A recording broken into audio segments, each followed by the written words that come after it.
I just came back from China.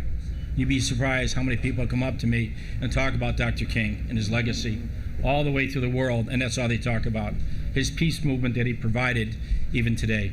When we look around here, we see a commitment by federal, and Dick Durbin is the voice. Yesterday he was on TV talking about President Obama, his strong commitment of rebuilding America, and not just by brick and mortar, but with the soul, providing job opportunities, rebuilding our cities and rebuilding our community, getting confidence back in America that we are a great country and we can be greater when we take care of our own. And that is the voice right there. Let's give Senator Durbin a strong support.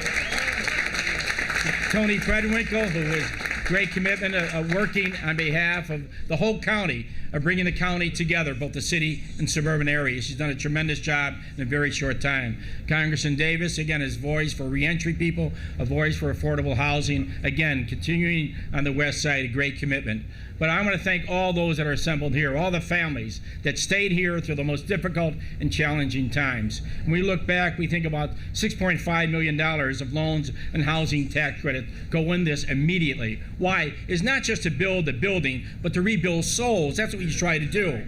And be environmentally friendly to the building, inside the building, giving opportunities to another generation of children, better opportunities. And that's what President Obama, Dick Durbin is doing. Better opportunities for all of our children, especially in education. When you think about 45 affordable, energy-efficient units of rental housing, which is needed here in Lawndale and all through the city. I'm very proud of the city's commitment to affordable housing.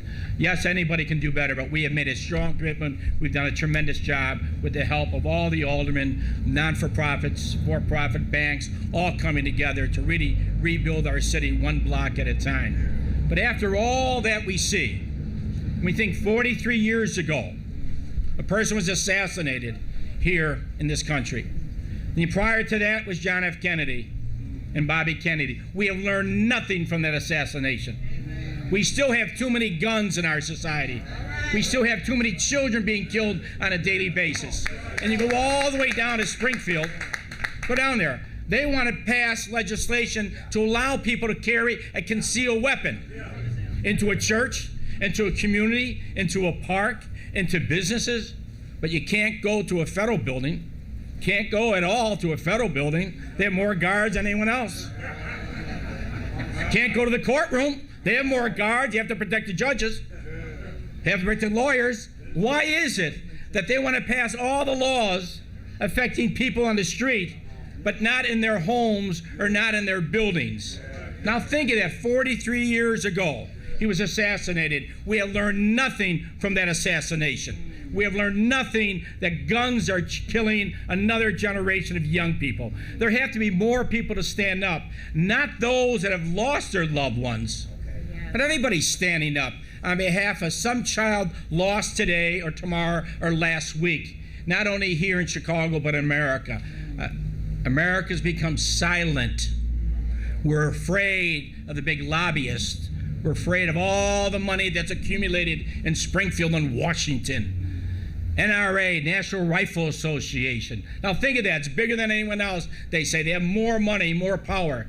But I don't believe that, because we would not be here dedicating this. What Dr. King said about peaceful movement. He'd be in the forefront of fighting them continually.